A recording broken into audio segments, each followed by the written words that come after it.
بسم اللہ الرحمن الرحیم۔ شروع کرتا ہوں اللہ کے پاک نام سے جو بڑا مہربان نہایت رحم کرنے والا ہے۔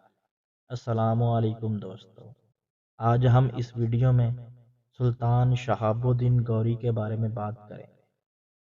ہمارے اس ویڈیو پر آنے والے تمام معزز مہمانوں سے گزارش ہے کہ ہمارے چینل کو سبسکرائب کریں اور بیل آئیکن کو دبانا مت بھولیں۔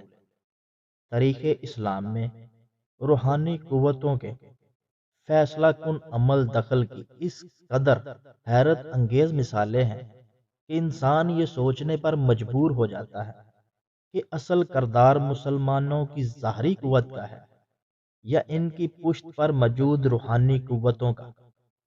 تاریخ اسلام کا کوئی بھی ایسا فیصلہ کن معرکہ موجود نہیں ہے کہ جس کی پشت پر کوئی نہ کوئی غیر معمولی روحانی تائید، کمک یا مقبری موجود نہ ہو۔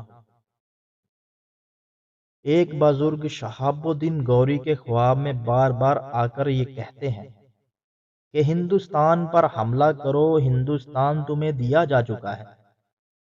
دوسری طرف خواجہ معین الدین چشتی اجمیری ہندو بادشاہ پرتھوی راج کی گستاخی پر اسے یہ کہہ دیتے ہیں کہ میں نے تجھے زندہ گرفتار کر کے مسلمانوں کی فوج کے حوالے کر دیا۔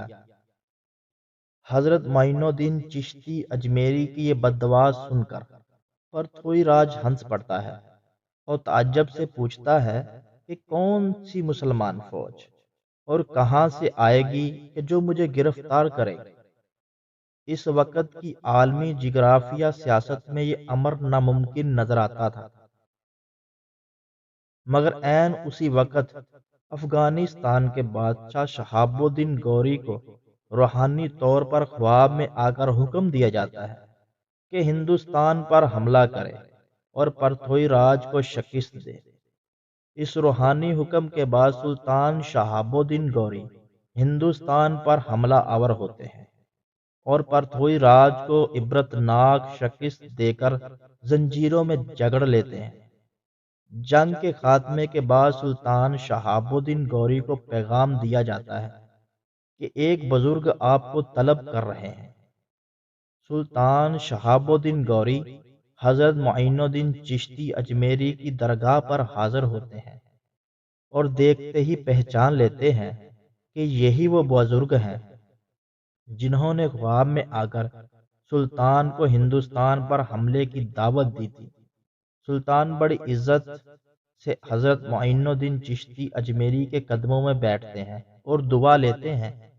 پرتھوی راج کو زنجیروں میں جکڑ کر سلطان اپنے ساتھ افغانستان لے جاتے ہیں اور بعد میں اس کو قتل کر دیا جاتا ہے۔ یہ پہلا موقع ہوتا ہے کہ دلی کے تخت پر ایک مسلمان حکمران تخت نشین ہوتا ہے اور پھر اس کے بعد 1000 سال تک ہندوستان پر مسلمانوں کی حکومت قائم رہتی ہے۔ دنیا کی تاریخ اس سے ایک خواب کے ذریعے تبدیل ہو جاتی ہے کہ جس میں اللہ کا ایک ولی روحانی قوتوں کے ذریعے ایک مسلمان سپہ سالار کو کمک اور تائید فراہم کرتا ہے اور کفار کے مقابلے میں اس کی فتح کو یقینی بناتا ہے۔